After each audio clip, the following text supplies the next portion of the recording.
We pay tribute here not to a man who lived a century ago, but to an individual who lives today in the hearts of all freedom-loving people.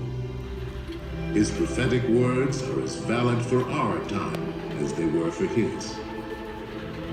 And now, the skills of the sculptor and the talents of the artist will let us relive great moments with Mr. Lincoln.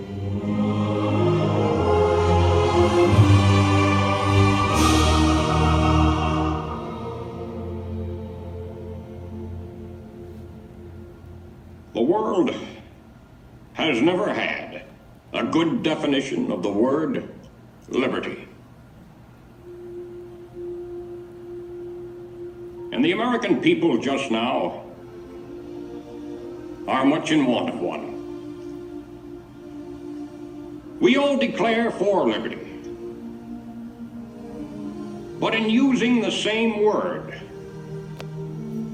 we do not all mean the same thing. What constitutes the bulwark of our liberty and independence?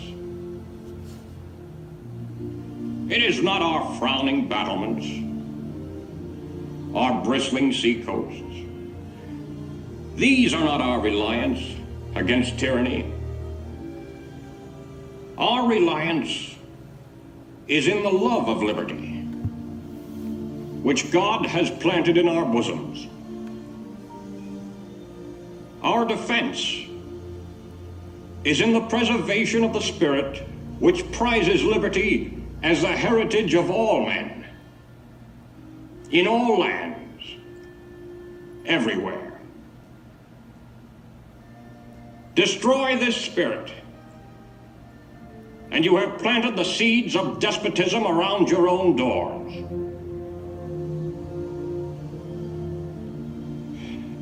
At what point shall we expect the approach of danger? By what means shall we fortify against it? Shall we expect some transatlantic military giant to step the ocean and crush us with a blow? Never. All the armies of Europe, Asia, and Africa combined could not by force take a drink from the Ohio or make a track on the Blue Ridge in a trial of 1,000 years. At what point, then, is the approach of danger to be expected? I answer, if it ever reach us, it must spring from amongst us. It cannot come from abroad. If destruction be our lot, we ourselves must be its author and finisher. As a nation of free men, we must live through all times, or die by suicide. Neither let us be slandered from our duty by false accusations against us,